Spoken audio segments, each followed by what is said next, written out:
This is still Good Morning Nigeria, live on the network service of the NTA. And to begin our conversation this morning, with what is on improving mental health well-being.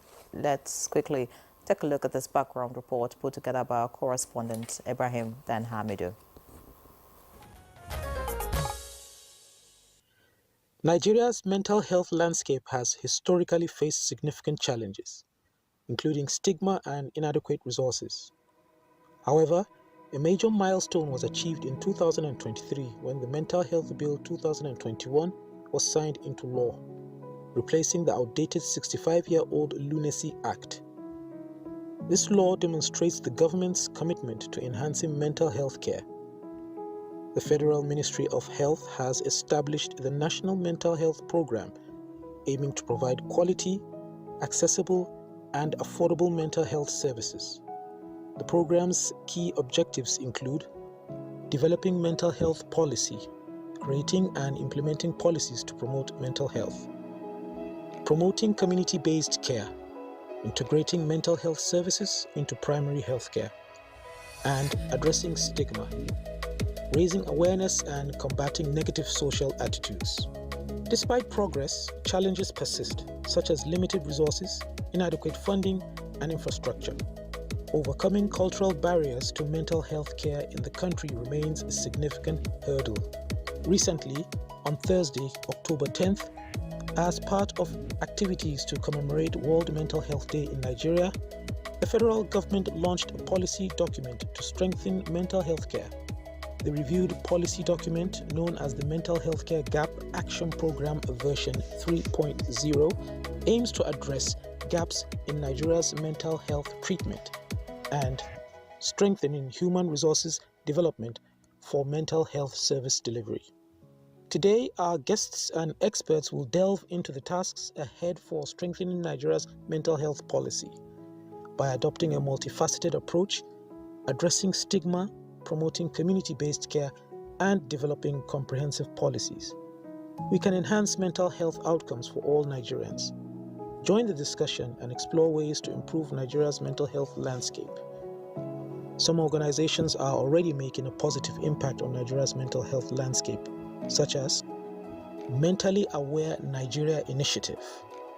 It's Nigeria's largest youth-run and youth-focused mental health organization, working to raise awareness and provide support for mental health. Amaudo, providing residential, community, and educational support services to raise awareness of mental health issues affecting communities in southeast Nigeria. And the Health Emergency Initiative, partnering with hospitals to provide basic health care to the poorest communities and equip individuals with first responders training. Let's dive into the discussion and explore ways to build on this progress. All right, many thanks, Ibrahim and Hamidu, for that background report. And while we await some other guests who will join us, let me introduce here in the studio Adedeji Adegoroye, who is Director Communications, Nigerian Mental Health and NGO. A pleasure to welcome you to Good Morning Nigeria. Thank you. It's a pleasure being here. Andre?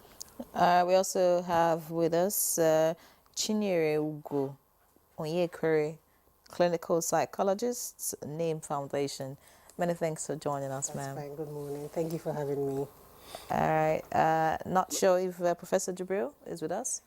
All right. We have Professor Jibril Abdulmalik, consultant psychiatrist and CEO, founder at CIDO Foundation. Professor Abdulmalik, many thanks for joining us. Good morning, and thank you for having me. All right. Let's begin with you, since we can hear you clearly at this time. Can you help us break it down? I would say that mental health is a bit relatively new in our lexicon. It's become something you hear often. It wasn't so. If someone is mad, you say it's mad. You know, if someone is crazy, you just say so. But mental health came along the way. What constitutes mental health, illness, and what have you? Thank you very much, and I'm really glad that we have this opportunity to talk about mental health, especially for Nigeria because October 10 is World Mental Health Day, and we are still in the month of October. So let me start by saying that the World Health Organization's definition of health is a state of complete physical, mental, and social well-being. So what that means is that for you to be truly healthy, you need to have physical well-being, you need to have mental well-being, and social well-being. These are the three components of health. So if you just say, and there is nowhere in the world where you do an exam and you pass with a score of 33%. Because if you pay attention only to your physical health, the most you will get, even if you get all the marks for physical health, will be 33.3%. That will not give you a pass mark.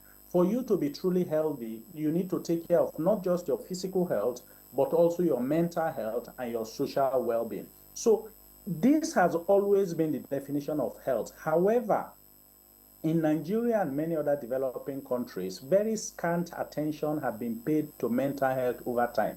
And there are lots of misconceptions and ignorance around what is mental health. Most people, when they hear mental, say, weary, maukachi, madman, arrow, yaba left, and so on. But that is not what mental health is.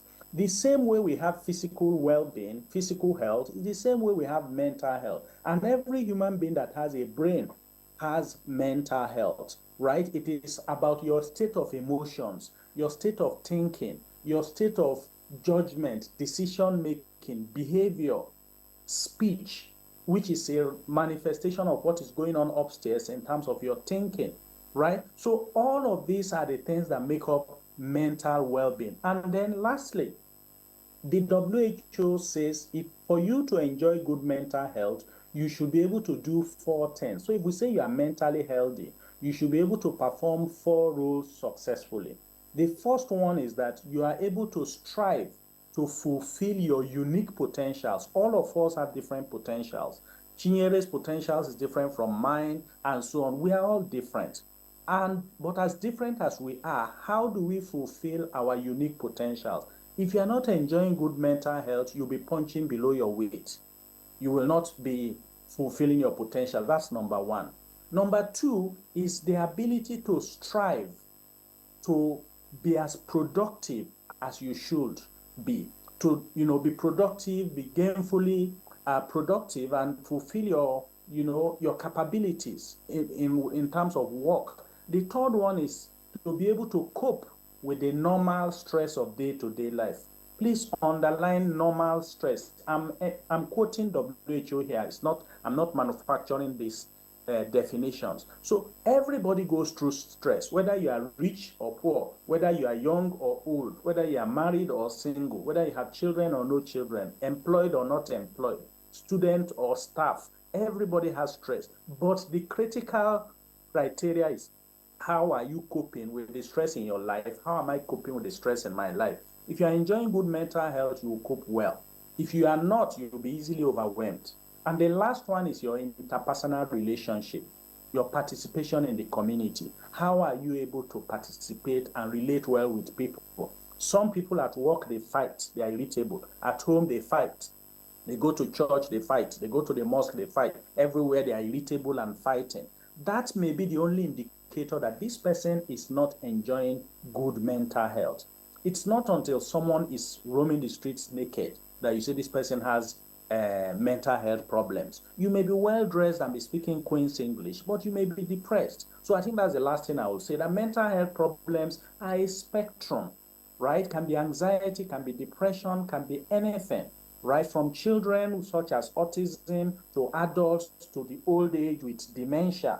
So across the lifespan, anybody can experience mental health challenges. And why are we talking more about it now? I think it's a good thing that there is increasing awareness. There are more civil society organizations like the ACIDO Foundation, NIM Foundation, Mental Health Foundation that are promoting awareness. And that awareness is permeating society. And that is why we are becoming more aware and we are talking more about it now. Thank you.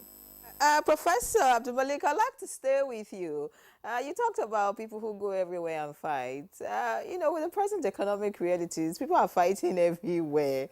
you know, I don't know. Is there a relationship between not having money in your pocket or having food in your tummy with mental health? And then tell us, what's the statistics? I read a report which was published in 2022 that said that about 60 million Nigerians had mental issues. What is the statistics at this point in time? I mean, this very, I'm sure you know what I'm talking about, this period, especially looking at 2024. And let us know, what is the Nigeria Mental Health Act all about? Right. Thank you so much. So let me say that when there is a very strong relationship between poverty and mental illness, that when there is high level of poverty, socioeconomic distress, it increases the risk factors for individuals to develop challenges with their mental well-being. So that is very clear. The relationship between poverty and mental health challenges globally has been well established by research. So when people are more stressed and they are struggling to pay their bills, they are more likely to be irritable, to be anxious, maybe depressed, and so on. So that is very, very well established. With respect to numbers, we don't have the funds to do national survey because a national survey is an expensive undertaking. The last national survey that was done in Nigeria on mental health was carried out in 2006. That's almost 2 decades ago. So, but what we usually do is to extrapolate from WHO figures. And WHO says 1 out of every 4 persons, right, at some point in time in their lifetime will experience a mental health problem. And if you look at Nigeria's population and you think we are maybe 220, 240 million, 1 out of 4, a quarter of that figure is how you will arrive at that 60 million Nigerians that may experience a mental health problem at some point in their lifetime. So those numbers are scary, and we really have to pay attention to it and do something. Now, how does the Mental Health Act now come into play here? We inherited an ancient mental health legislation from the British government.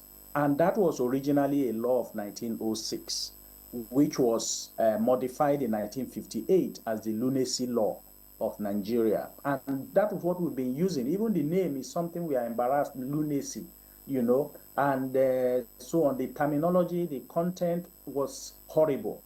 And so what we now have, there was a lot of advocacy by the Association of Psychiatrists in Nigeria, Association of Psychologists, civil society organizations, pushing that this is unacceptable. We need a new law that is in tandem with global best practice that protects fundamental human rights and promotes well-being as well as the rights of persons with mental health challenges. And that is what has led to the mental health bill, which had public hearings and all of that was eventually signed into law. We now have the Mental Health Act of 2021. Though it was signed last year in January 2023. So the push now is that it is one thing to have a law. It is another thing to implement that law. And so all of us at the Asido Foundation, other civil society organizations, as professionals, are pushing that this law should not just be signed and be gathering dust somewhere. It needs to be implemented. And some of the recommendations of that law is that a Department of Mental Health should be established at the Federal Ministry of Health. So currently we have a mental health program. So that needs to be upgraded to the status of a department and so on. And then a lot of things need to be done to promote and protect the rights of persons with mental health challenges. So that is the next hurdle that we have to cross. That now that we have a law that is scientifically and globally in tandem with best available evidence, how do we now implement that law and ensure that every Nigerian with a mental health challenge is protected and gets the treatment they deserve? This is in line with the third Sustainable Development Goal of the United Nations, which says health for all. And health, remember, is physical, mental, and social. So it is covered under that third sustainable development goal. And we don't have a choice. It's not a luxury item. It's not an optional item. It's a fundamental human right of every Nigerian. Thank you. Right. Thank you very much, Professor Abdul Malik, for laying the groundwork for this conversation. Now, let me get here in the studio with Chinyerugo. I'm just wondering, in your practice as a clinical psychologist, at what point do you classify a case as a mental health case? And add to it, what are the long and short-term goals of this new policy? So when anybody comes to see you, to come to your office, comes for therapy or support, obviously there is a challenge. And then we have diagnostic tools and manuals that we use to classify. Mental health challenges fall on a continuum. They're from mild to moderate to severe. So many people that present would have, symptoms that fall within, specific categories. One of the things I always like to preach is please don't self-diagnose. It's very important to not self-diagnose because as professionals, there are certain things that we look out for that the everyday person may not be looking out for. And then it helps us to categorize and know the type of treatment that would be preferred to the person. The Mental Health Act goes a long way in supporting the everyday Nigeria because, again, the focus on it is on service provision. The focus on it is on protecting the rights of people who have mental health challenges. Because for the longest time, they have been taken advantage of. They are part of the vulnerable society, vulnerable community. So this act also goes a long way into ensuring that they are protected, ensuring that they receive quality care, and also ensuring that you have quality professionals. And I know that we struggle with resources because of the large population compared to the number of resources available. But it's also important to know that there are resources available. There are psychiatrists, there are psychologists, there are social workers, there are different people within the mental health profession that are available to support people who are seeking help. One of the good things about advocacy that has been happening so far in Nigeria is that there's a lot of conversation. There are so many places that you can turn to get care. There are so many places you can turn to, and you can all you need to do is go on Google and search and look for, and something will come up, and you're able to have access to the right mental health care, right mental health support. All right, Chinyerugo, you said that the professionals are available. Would you say is adequate? There's a World Health, WHO ratio, as regards medical health personnel to mental health personnel to the population. Would you say the ratio, is good for Nigeria? Unfortunately, it's not. We don't have enough mental health practitioners to the population that need it, unfortunately. However, we have, on the 10th of October, when we had the mental health conference with the Ministry of Health, one of the great things that they launched was the mental health gap version, 3.0, and it has been, contextualized for the Nigerian population. So what that does is it's an intervention that bridges the gap for the layman or the people in the primary healthcare spaces who may not be the professionals, but they do have some understanding of mental health care and they are interested in providing mental health care. So what that guide does is that it helps with bridging that gap. Another thing that you find that organizations do, we do it in our organization at NIM Foundation, is that we train lay counselors. Our focus is on community lay counselors for sustainability. So lay counselors are everyday people. Like you can be a lay counselor and you go through a training. And when you go through that training, you're learning basic mental health and psychological aid, basic mental health and psychological care. It helps again with bridging the gap so that we have more people available that are able to step up and step in. The conversation around mental health is always very scary for people because we don't know what to do. Of course it is scary. Listening to Professor Abdul Malik, he said 1 in 4 people. We have 4 right here in this studio, so it means one person. One of us. One of us. So the provision... So the provision of lay counselors... The provision of lay counselors and people that can stand in the gap go a long way in helping with the resources available. All right, many thanks, Chinyerugo. This is actually not a funny discussion. It's a very, very serious matter. We're talking about mental health here, and like Professor Abdul Malik has already established, once that is lacking, it means you're not healthy. All right, and of course, it goes a long way to affect a lot of other things. So imagine a mother or a father having mental health issues. It affects your children, affects, I mean, your relationship with other people, your workplace and all of that. But I'd like you, Adedeji, to tell us, your foundation or your NGO, Nigerian Mental Health. Yes, this is your focus. Tell us what is the trend in Nigeria about mental health in terms of those that you have dealt with that have mental health issues. What do you think are the likely triggers for most Nigerians? Well, I'll first of all speak of the youth, because the major population of Nigeria is now the youth, or at least people who are upcoming. And one of the major triggers, as we spoke of this morning, is poverty or finding a means to live. So I did talk about this on another interview session, where we find young people trying to find like a way to bridge the gap when it comes to finances. Gone are the days when you just graduate from secondary school or university and a job is waiting for you. Maybe they give you a car, maybe they give you an apartment, or at least there's something to give you to at least get you on your feet. Now we have people who graduate with even master's degrees and they want to get a job and they can't really get a job. I think I got offered a job for 50,000 naira early this year, and the person stated all the roles that will come along with the responsibilities, and I was like, are you serious for this amount? Do you know my qualifications? But this is the reality of so many young people and so many even elderly people here in Nigeria. Now this is a recurring theme when it comes to the people we have come across. Nigeria Mental Health is actually a conglomerate of multidisciplinary people. We have over 40 organizations. We have so many mental health experts who are working together. So we tend to come across a lot of things on day to day.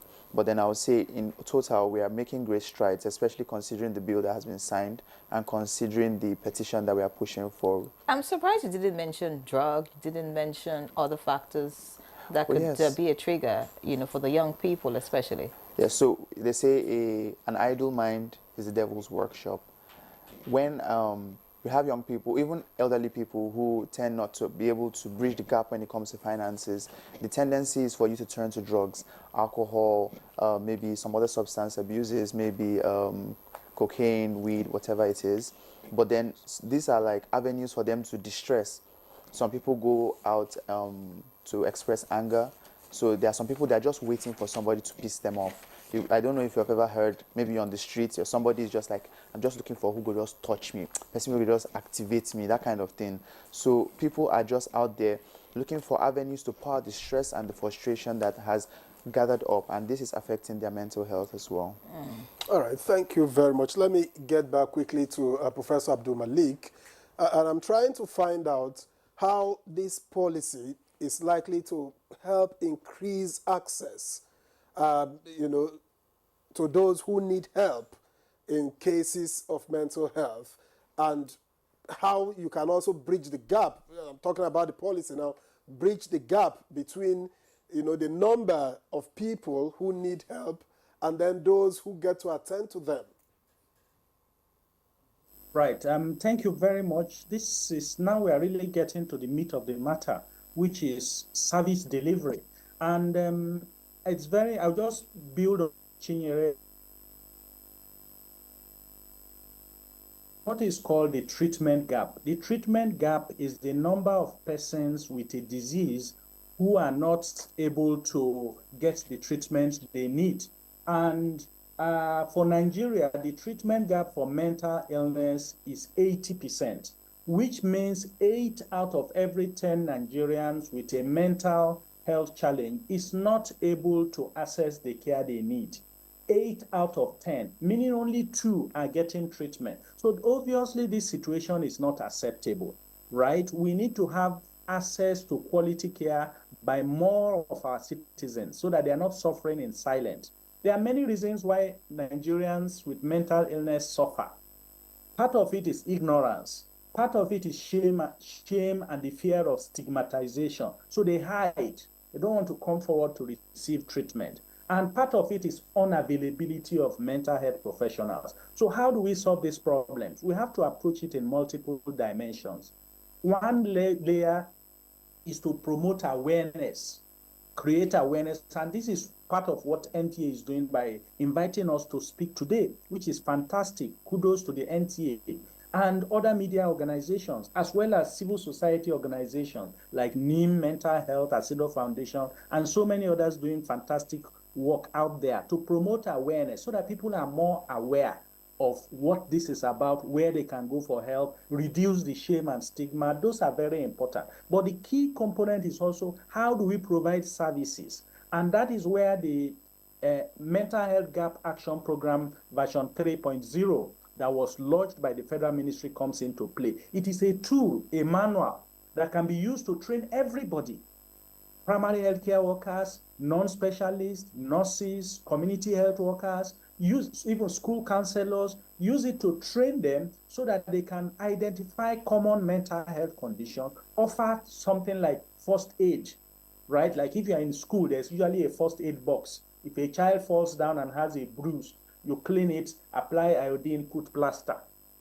Something like that. So it's like psychological first aid.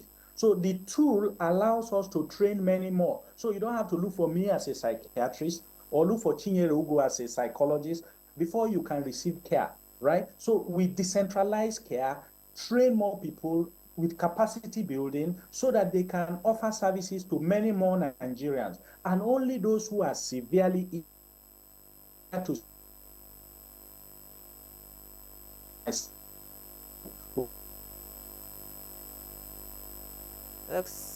Looks like we've lost the connection with Professor Abdul Malik there. We hope that will get better, so we'll of course get to hear more from him. We have with us now Dr. Ojo Tunde Mese Ferguson, a consultant psychiatrist and a global mental health expert. He's the national coordinator for National Mental Health Program, Department of Public Health, Federal Ministry of Health and Social Welfare. Many thanks for joining us, Dr. Tunde. Thank you for having me. Good morning. All right. You joined the conversation a bit late, but of course, we'd like to just quickly get your perspective about the new Mental Health Act. Professor Abdul Malik and Chinyere Ugo have touched a bit on it, but I'd like you to tell us how this really would change the narrative in terms of mental health in the country. Before the connection problem, Professor Abdul Malik was talking about access to quality care. But I'm worried about diagnosis in the first place because a lot of people are moving around not aware that they have a mental issue. And it's not like they don't go to hospitals. They go to treat other things. I mean, blood pressure, malaria, and all of that. But mental health is rarely talked about, even in hospitals, and nobody talks about the diagnosis itself. So tell us, how would this act help, and how do we get the diagnosis right? Well, thank you so much for that. Yeah. So I think as a country, we are very opportune at this point in time in history, and that the Mental Health Act and the policy are coming hand in hand. Before in the country, what we normally had was the mental health policy. And the problem with a policy, especially in the area of mental health, is if you have a policy that doesn't have a legislative backing. And so it's just become more of policy statement. But the act came, and apart from addressing significantly the right of people with mental health conditions, but also speaks so much about the social contract of government responsibility to the people, which is about addressing access to care. And so when the act came, of course, there's so much talk about the right of people with mental health condition, which is very, very important. But going beyond that, looking at it from a fundamental position that health is our right, and by extension, mental health is the right of everyone. And so what the Act states specifically talk about increasing access. And then we got the Act and we finished the National Mental Health Policy in 2023. And so we went into those stakeholder engagement with the Act in mind, increasing access. And just like the previous speakers have said, that the treatment gap is very high, and Nigeria is not an exemption. It's majorly in low and middle income country. And so within that policy, the policy mirrors the provisions of the Act for increasing access. And so if you're talking about 300 psychiatrists, you're talking about just about 2,500 clinical psychologists for a population of over 200 million people, medical social workers, about 3,500 too. And so you know that even if you want to provide services, the reality is even if the government with its policy has double intake by 100% for all medical and paramedical courses, but the truth is that that will still be a drop in the ocean.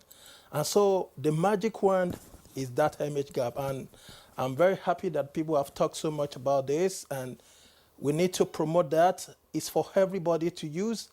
And then you talk about the diagnosis, fine. But the truth is, I won't overbother this because we've also talked about the treatment gap for the country. But I think beyond the narrative or changing the conversation about mental health is looking at it from a very public health approach. Treatment and diagnosis are very important. But the truth is, if you look at mental health from a spectrum, and then you take a public health approach, then we should be concentrating so much more on the area of mental health promotion, prevention, awareness creation. And then very beautifully, you will see that the World Mental Health Team for this year talks about prioritizing mental health in the workplace. Now, emphasis on diagnosis is just downstream. We know that people have these conditions, and when you don't pick them, they are not able to access treatment.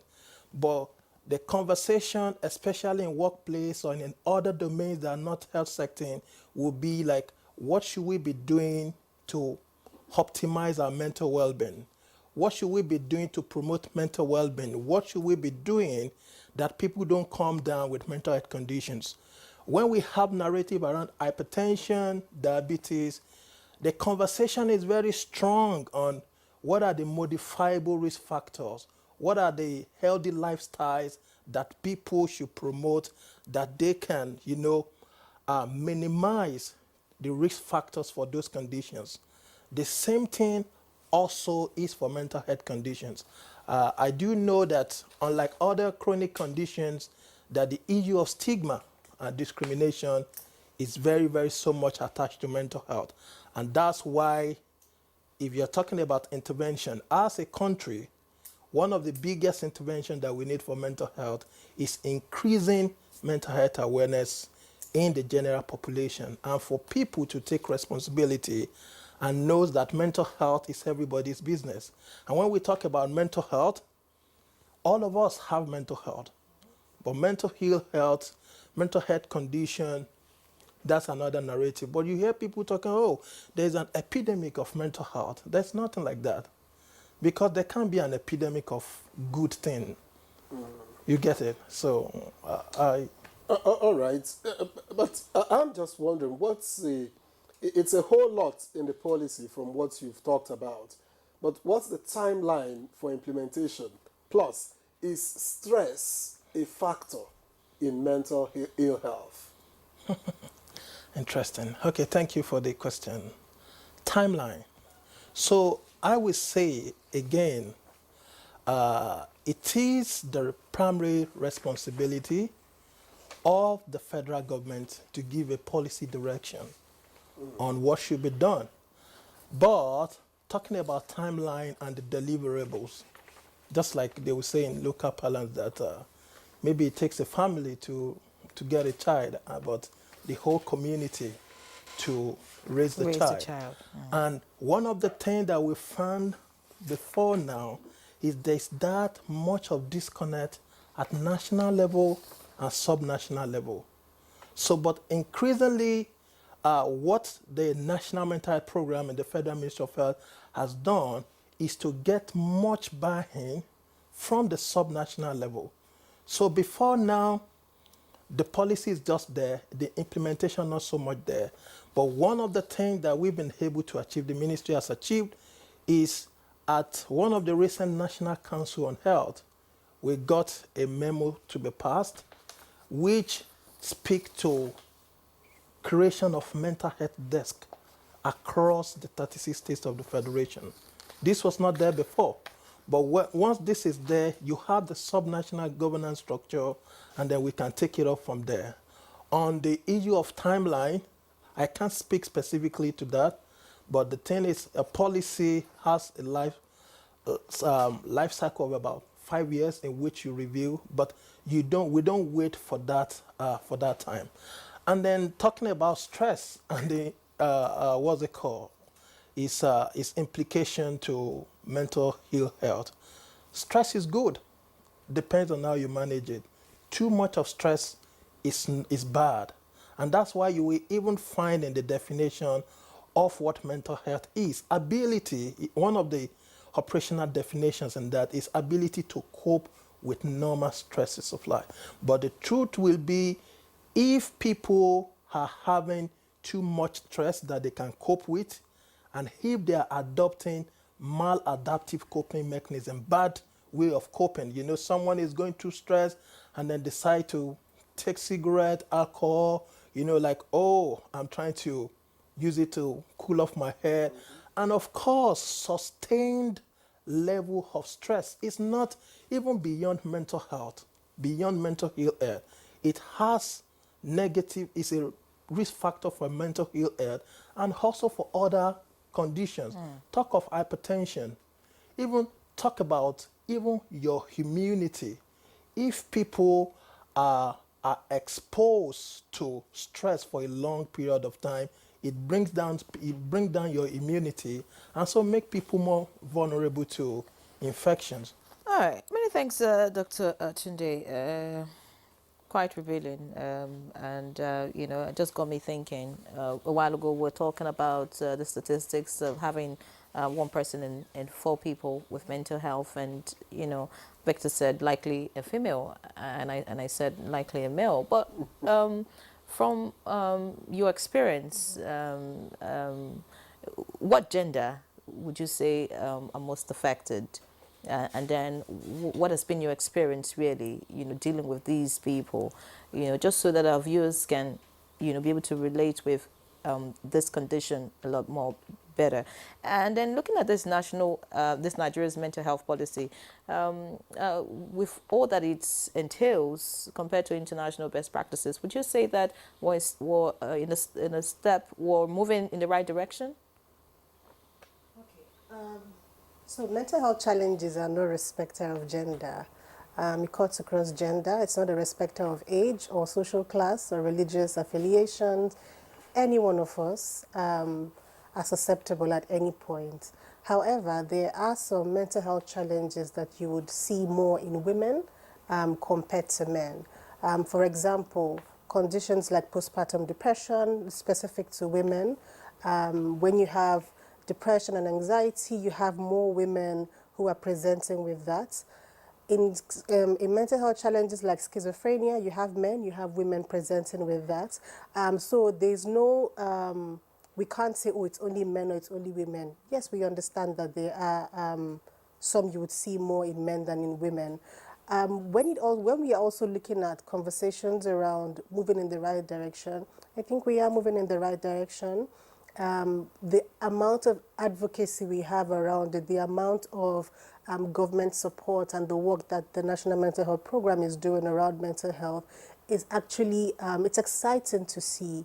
And I think, Dr. Joe, when there was a meeting and they talked about their plan for 2025, I think it was very exciting to see what the government's plan is for mental health support in Nigeria, even in service delivery. So we are moving in the right direction. Obviously, many people will say we are at the infancy stage. I think we're growing. We're getting there. Compared to where we were before, we're speaking a little bit more about it. People are beginning to open up and talk a little bit more about it. The shame and stigma is still there, but there is support. So we're moving in the right direction. Okay, thank you very much, Chinyerugo. Let me get back to you now. How much do you think that the mental health policy should take on board awareness and education as a start point, because if you know, then you are in a better position to deal with the issues even before they start. True. So I do believe that as much as we can, we should have these outreaches to the basic educational parts of our communities. If we can have these conversations with perhaps our young ones as they are growing up, because so many of them now are exposed to social media, exposed to TV, these are things that can encourage them, so as they grow up, they tend to now be more understanding in what's happening. I think I also work with an organization called VEVE. What we do is we also go in partnership with other organizations to secondary schools. We go to other organizations, health organizations, religious organizations, and we usually talk to the students. We educate them on their mental health, their sexual health, and etc. I think even as Chichi was saying, for women specifically, there are a lot of things that come up when it comes to mental health, and many of them are not aware.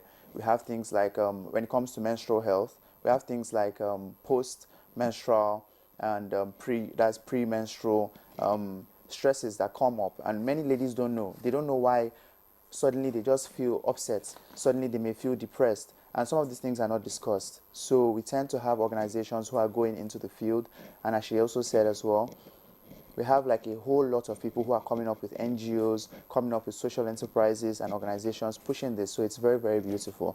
And I think it's something that should be encouraged, and the government is encouraging. All right. I do not know if we have Professor Abdul Malik back on our Zoom connection. Prof, if you're with us, thank you for remaining with us, and I hope your connection is much better now. You know, you talked about some of the gaps, and yes, you talked about professionals, you know, not being sufficient, but we also know that stigma is, you know, if it's not dealt with, okay, it looks like the connection is off again. So I'll just get back here in the studio, and I'd like Dr. Tunde to respond to my question. You know, we're going to have to talk about the professional aspect, how we could increase the number of professionals in this field. But let's talk about stigma specifically now. What would be your recommendation as regards strategies that we could employ? Because if we do not deal with stigma, we may not be able to go very far, because, I mean, a lot of people would not want to, you know, come out, you know, to even get diagnosed or even want to present themselves for treatment and all of that. So how do we deal with that? How can we change the narrative? Like, okay, he has a mental health issue. We do not say, oh, don't mind him, he's a lunatic, or he's mad, you know, and all of that. Or you're talking to a colleague, or, you know, I mean, there's this thing, and like, no, don't talk to him, you know.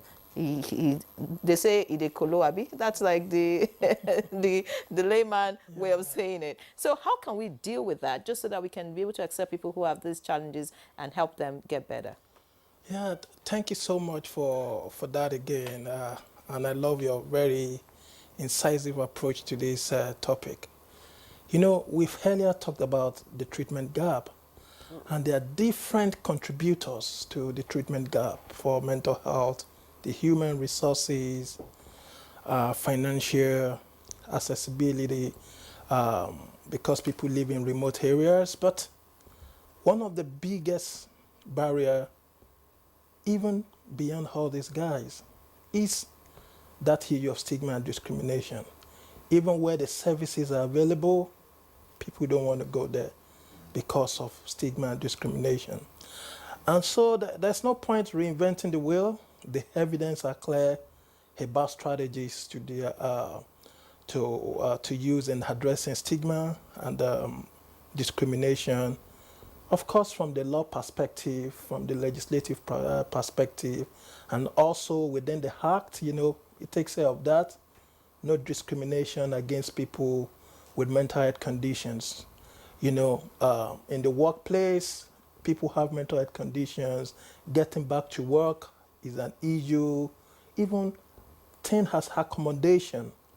So law plays its part very, very, I mean, that, but the ability to enforce it is another thing.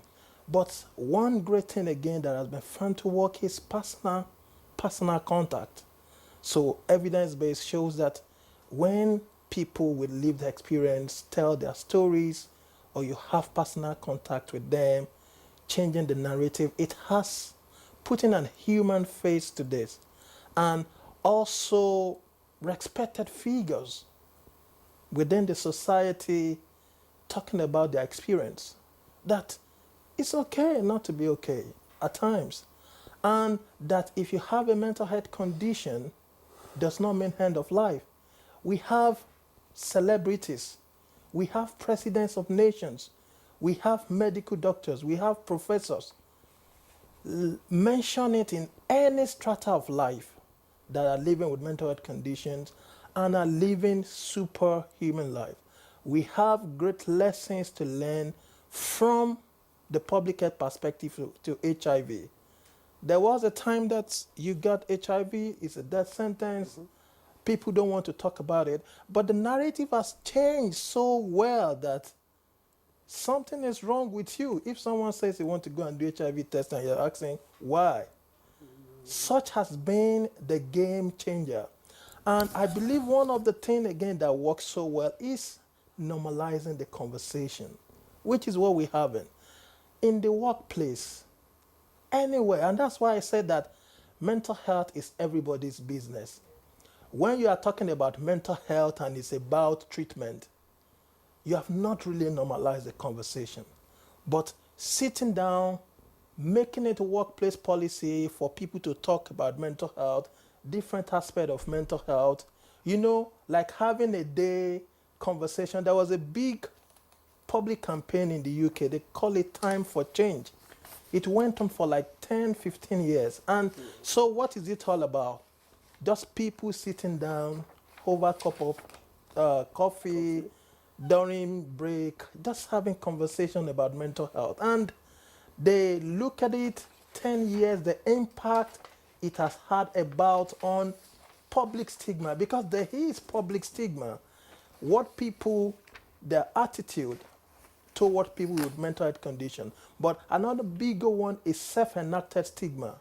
When people that live with mental health condition are having stigma, inadequacy about themselves, and combining these two together, you will see that it's bring a heavy toll on the pathway to care. But it is a universal intervention, anti-stigma campaign, awareness that deals with stigma at different levels. So I believe these are some of well-proven strategies.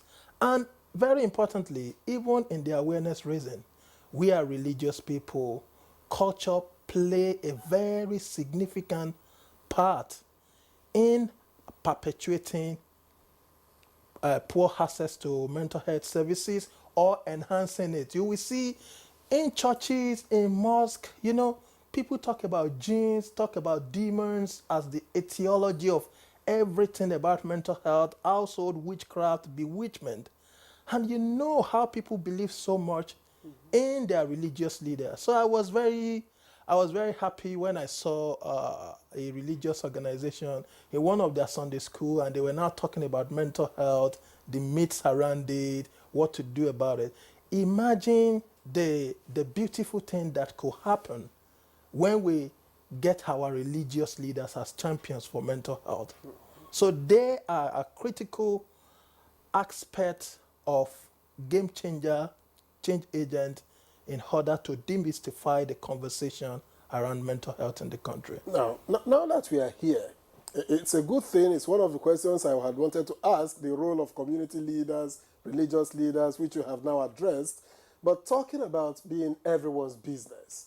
Now, how does the policy prescribe, that's if it does, you know, that mental health services be integrated into primary care? Okay, so thank you so much. So again, why I said that mental health, every one of us should get this, that mental health is a public health thing, multi-sectoral, society-wide. And so, even as we were developing that policy, just name it, any sector, be it public, private, there's what the Ministry of Education should do. There's what the Ministry of Women Affairs and Poverty Alleviation should do. That's what the Ministry of Finance should do. That's what the police can do. Ministry of Interior, all of them have a role. The media? The media, of course. we will be winking in the dark if the media is not there. And if you are talking about mass campaign, who are the people that the owner of the fourth realm that changes the conversations?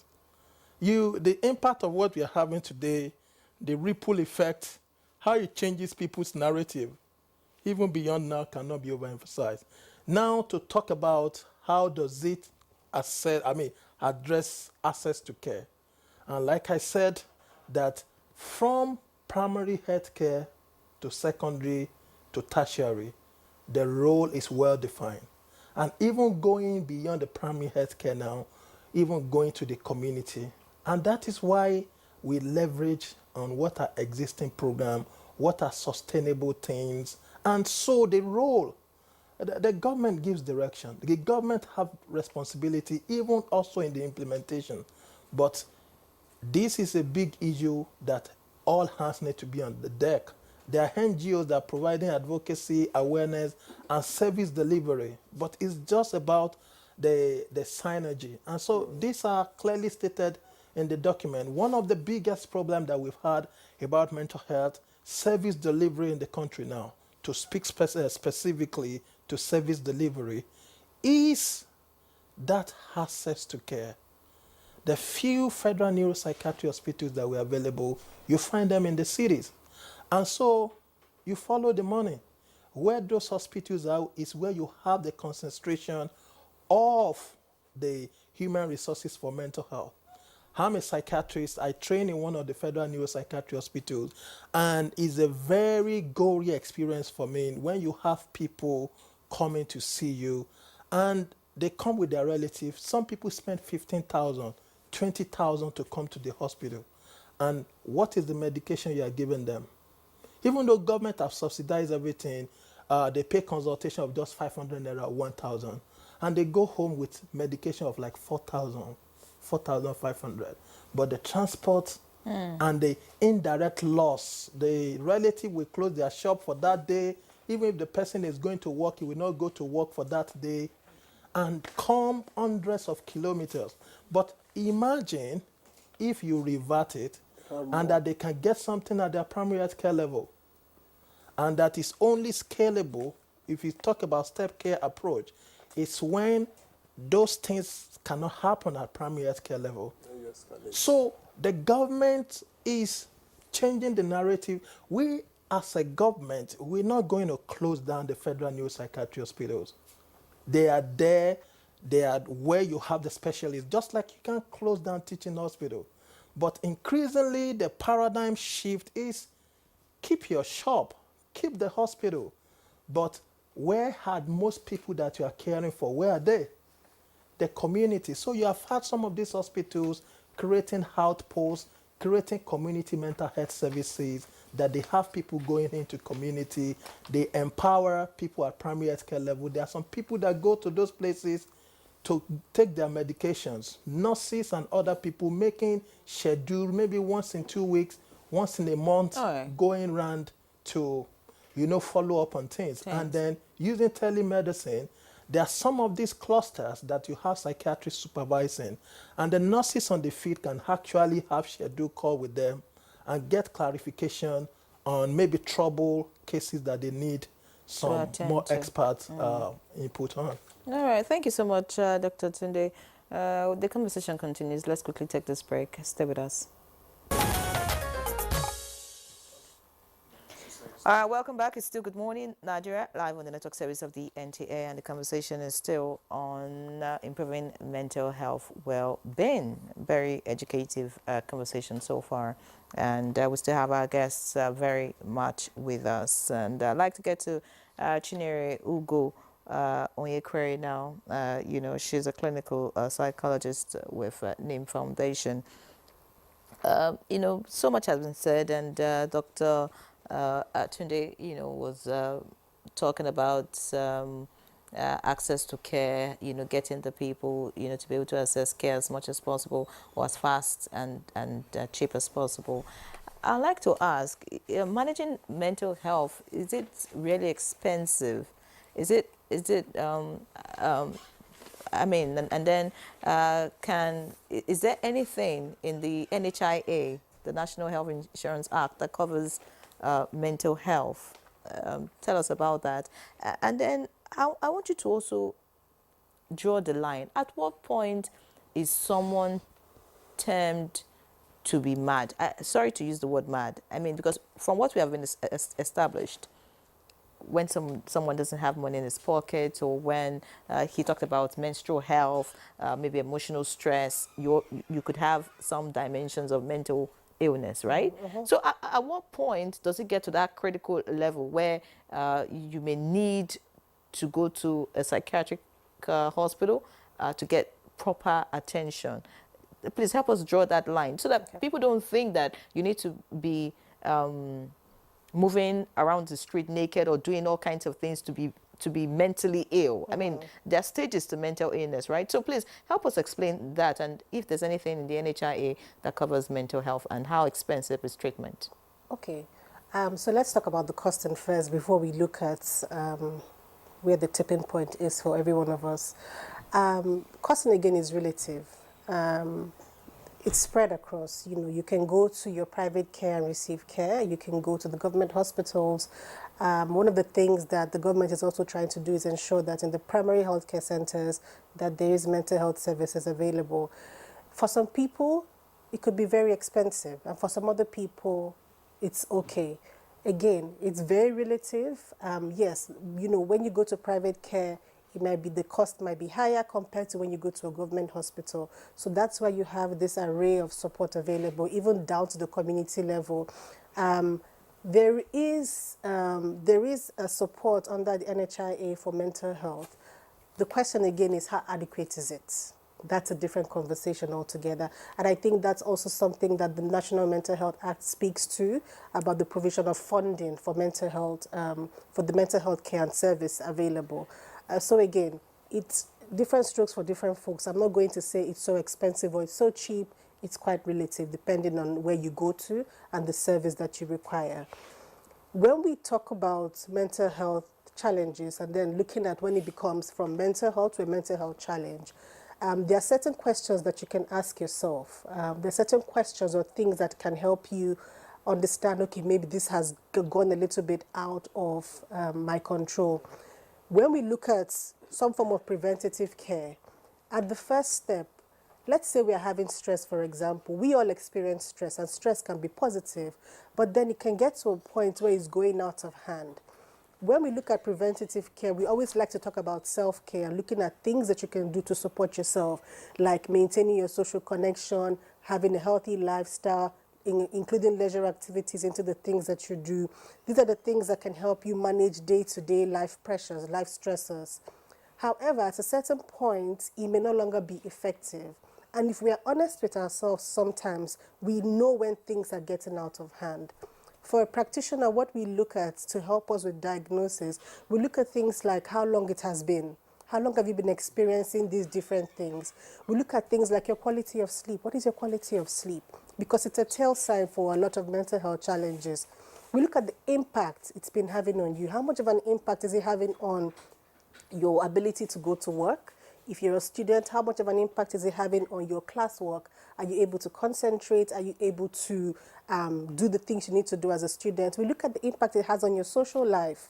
How much of a relationship are you having with the people around you? So those things for us also are signs that can help us understand, one, the type of mental health challenge you're going through, the severity, again, because we said earlier, it's on a continuum, the severity of the mental health challenge, and then that will guide the type of treatment or the care that you can receive. So again, just to ensure that, just to reiterate what I've said, we look at things like how long you've been experiencing it for, how long has that been going on for. Different mental health challenges have their time frame within which we say, okay, let's look a little bit more into it. How much of an impact has it been having on you? How much of an impact has it been having on things like your work, your relationship, your ability to go to school. We look at those things as guiding signs to help us understand, okay, this has gone to a point where you may need professional intervention and support. But it's very important to know that even before you get to that point, that there's so many things you can do as an individual to take care of your mental health. Can mental challenge be cured, or is it just managed? So many mental health challenges can be treated. There's treatment for almost all mental health challenges. Again, the way it will impact the individual is different. For many people, it's something that you manage for the rest of your life. It's something that you deal with for the rest of your life. Then for other people, depending on what mental health challenge it is, you might find yourself going back to life as it was before and how you've been living your life. So again, it depends on what the person is presenting with, and it depends on that individual. Many people, even if you are managing a mental health challenge, it does not mean you can't live a healthy life. If we look at physical health challenges, many of us go around with physical health challenges and we still have a healthy life. So regardless of what it is, even if it's something you're managing for the rest of your life, be rest assured that you can still live a very healthy life regardless of what it is that you're dealing with. Okay, thank you very much, Chinyere. I understand that Professor Abdul Malik is back with us, and I hope that the signal is now well connected to you. I would just like to ask what initiatives will be implemented in this policy to retain mental health professionals. Sorry, I didn't get that. I'm asking, what initiatives does this policy bring about that can be implemented so that you retain mental health professionals and save them from the Jackpot syndrome? Right. Well, that's a very critical question, but I think that's a little beyond the remit of the scope of the mental health policy. I stand to be corrected. Dr. Ojo is the mental health coordinator of the mental health program at the Federal Ministry of Health. Is also in the room. So I stand to be corrected, but I think generally it's not only for mental health professionals. It's a system-wide policy that needs to cut across the entire health sector to retain health professionals. Nurses are traveling abroad, doctors, mental health professionals across board. So we really need a broad spectrum policy to retain and motivate health professionals, in this case mental health professionals, to stay and continue to offer their best. That will be my response. Thank you. Mr. Ferguson, you want to have a go at it? Yes, thank you so much. Like Professor Abdul Malik said, he was correct in saying that it's beyond the scope of the mental health policy. The policy didn't think about that. No, so what I say is beyond, because like you said, it's a pan-systemic thing. It's not mental health specific. But one, and if you have listened to the Honorable Minister in some of his media engagement, is that the truth is that you can't keep people from living. It is people's fundamental right to migrate. But if you look at the policy, the mental health policy, and there are hundreds of thousands of healthcare workers in Nigeria, the primary healthcare is the strength of any system. And I think that the policy was very clear about the need for capacity building at the primary healthcare level. But beyond that, the ministry recently, in about a month or two ago, launched human resource policy for health. And in this document, it talks about the retention of healthcare forces and development. And as everyone is aware, I've mentioned earlier that, what's it called? The 100% quota system for all the medical schools and colleges of medicine and allied health, 100% to get more people to be trained to cover up. That, of course, is not a magic wand that is going to address everything. But even so many things that the government may not be talking so much about. I am a beneficiary of government incentive. That while I was doing my postgraduate residency Scholarship, you training, mean? I got a scholarship to travel out of the country to do my master's in global mental health, and I came back, and quite a lot of all these policies are still in place for people to be able to go out and acquire skills and come back. But the truth is that even when government in all its sincerity still does that, people still have a way of playing or trying to outsmart the system. And I also see that these things are already in place, but may need to be strengthened. Uh, Incentivizing people, and of course, even this policy has been there. There is what we call rural allowance for people that have their hospitals in rural areas. And so people that work in those places, there are some federal institutions, people get rural allowance for working in those places. And I believe that even over time, what government will work on more is you keep people in the system, and if they have given so much to the system, there will be like incentivizing. You have spent 5 years with government. If you want to go out, and the bond is already there, but maybe things need to be improved. You go back, you go for your master's. If you come back, and then you get your training, another 3-5 years, you will see that you have been able to successfully keep people in the system for like 10 to 15 years. And there is no one approach to it, and it's a very hydra-headed monster that it's like a mutating virus that people, all the stakeholders, just need to keep doing what? Keep thinking out of the box.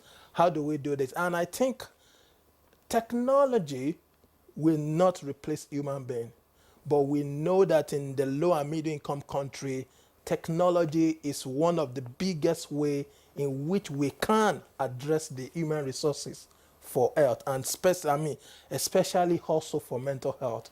And I think only yesterday there is this national stakeholder roundtable on the National Data for Health Initiative, and a lot of how can we bring technology to leverage across all the stratas of healthcare delivery. So I know, and people were making commitment that in 2027, going forward, what do you want to see? The human being will still be working. Nobody can replace them. But things like even quality access medicine, last mile, taking it to primary health care, making it accessible, all these things are not necessarily going to be handled by human beings. We can leverage on technology, and the government is also thinking in that direction. All right, thank you so much. It looks like the government is, doing so much as regards mental health. But I'd like to ask Adedeji what he thinks that the civil society can do. We can't leave this alone to government. We as a people have a role to play to make sure that all of this impacts us positively. The civil society, you in the NGO space, tell us what can private sector partners also do, to contribute to this fight, just so that we can be mentally healthy? Thank you. That's a very wonderful question.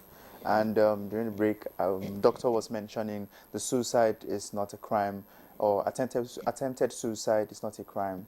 We have this current campaign which is ongoing, which is tagged "Suicide is not a crime." Now, the civil society can make an impact and has already made an impact, because it is because of the civil society that we had the bill passed in, I think, December 2020, if I'm not wrong. The Mental Health Act, yes. And this can happen again, because if we are able to push, for some of these reforms by lending our voices, we can actually make a difference. Right now on our website, which is nigeriamentalhealth.org, we have a bill that we're trying to also push as well to support that. We have had over 4,000 signatories, and we advise people and ask people to please sign in as well. Because if you don't lend a voice, if things happen, you can't hold anybody liable. Because if you don't lend a voice, the government can't even know this is where our minds are going towards. I think there was a TV interview where they were interviewing the president and about a particular issue, and he said, well, this is not an issue in our country because our people are not talking about it. So if we want the government, the president to talk about something or to understand that this is something that we need, I think it's something that we need to talk more about. It also it cuts across social media, it cuts across traditional media, TV, radio, etc. And we have to have people who are sensitized to understand that their voice matters. Their mental health matters as well. Professor Abdulmalik, I'm sure your connection is still clear. I'd like to ask, when Dr. Mercer Ferguson was talking earlier, he talked about what can be done in the workplace, because we get to hear about what we should do to prevent other ailments, like say diabetes. They tell you your lifestyle, what you eat, and all of that. But in terms of mental health, what are the things an individual should prioritize just so that he or she is mentally healthy? And then what can we do in the workplaces too? Tell us some of the habits, activities, whatever it is that we need to do just so that we're mentally stable. Right. Thank you very much. And the first thing I will say is just to add also to what Adedeji has just said, that the biggest contribution of NGOs like the Asidor Foundation and others is the fact that our people perish for lack of knowledge, right? So ignorance is the biggest barrier, and that is the biggest role for NGOs and civil society organizations to play to complement the work of the government, both at federal and state level. And we are also pushing as civil society organizations for the decriminalization of attempted suicide in Nigeria. We had a suicide prevention conference in Abuja recently on October 10, which the Federal Ministry of Health was also actively in attendance at. So now moving on specifically, how can we promote our mental health? One thing that we often forget is the fact that regular physical exercise, right, also helps to improve our mood. When you exercise, your muscles also release some chemicals that lift your mood, and then they help you relax. So when you are stressed, your muscles tend to become tense. When you exercise, the muscles relax, and that also helps to improve your mood. So that's number one. Number two is to ensure that you sleep well. Good sleep is very fundamental to normal brain function. We are expected to sleep for a third of our days. You sleep for 8 hours out of 24 hours. That's a third of the day. So if you are 45 years old, you should have slept for 15 years of your life.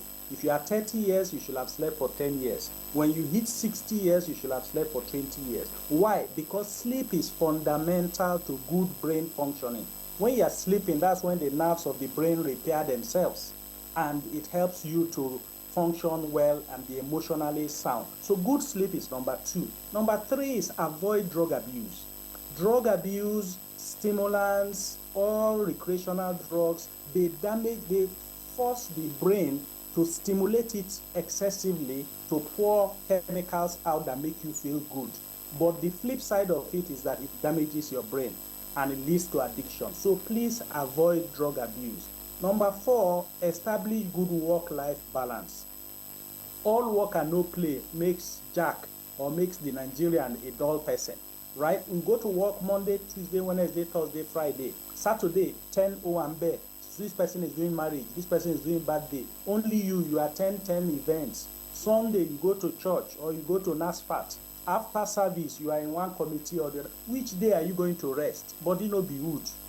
Right? So you also have to prioritize self-care and make sure that you rest. That's also very important. And then be intentional in nurturing relationships. No man or woman is an island. You need people to have your back. But if you are not intentional about it, if somebody calls you 10 times and you don't call the person will stop calling you. So, but if you call people, you visit people, they visit you, human beings are social animals. We need good relationships and emotional intelligence to help us cope with the ups and downs of life. And then in the workplace, be kind and nice to people. If you are the boss or you are the messenger, whatever your status, greet people, pay them a compliment, be nice to them. It doesn't cost you anything, but you are improving their emotional well-being. And if everybody is doing that, then the workplace will be somewhere you look forward to going to, where you are happy. and where you enjoy doing what you are doing. So these are some tips that if we all do it, it does not going to cost us any money, but it will help to improve our emotional, our mental health in the workplace and in our individual life. Thank you. You didn't mention if alcohol can affect your mental stability, Prof. It's part of recreational drugs. You see, alcohol is socially acceptable. So for mental health, if you a social drinker, have a glass of wine once in a week or something like that, that's fine. It is when you have problematic drinking, excessive amount of alcohol, such that you are driving under influence, you are now dependent, you wake up in the morning, you cannot function unless you take a little alcohol. That is when it becomes problematic. That is when it becomes the domain of mental health. But if it is social drinking, that is acceptable and not a problem for your mental health. Prof, by the way, Victor said having money in your pocket too can help your mental health. Is that true? Just say so. Sorry, I didn't hear that. Having money in your pocket can improve your mental health. Yes, of course. If you have money and you have food in your house, and you know, that will definitely, if I get an alert now, you know, that will improve my mental health tremendously. So, Dr. Ojo, maybe you should credit me some money. Thank you so much. I also hear that if you have a full tank, you can improve your mental health because the price of fuel is something else now. Great win. Doctor, I was going to ask how this policy will be coordinated across the states, local governments, and across board. And you just have about a minute, please.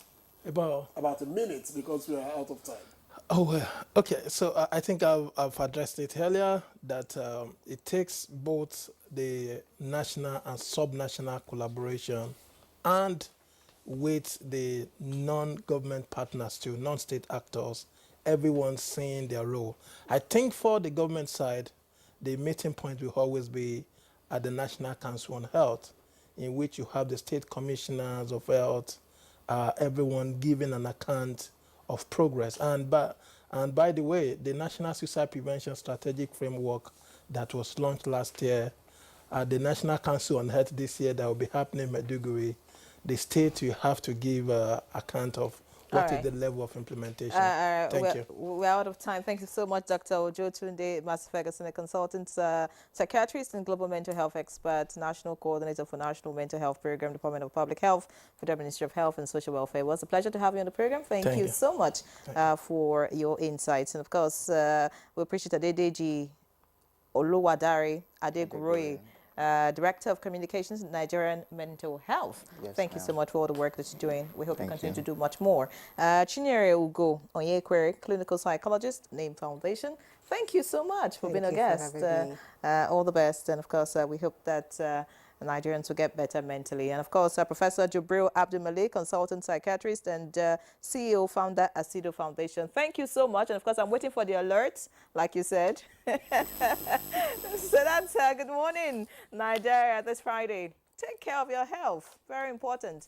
I'm Henry John. See you next week. And I'm Victor Azu. Let's have a great weekend.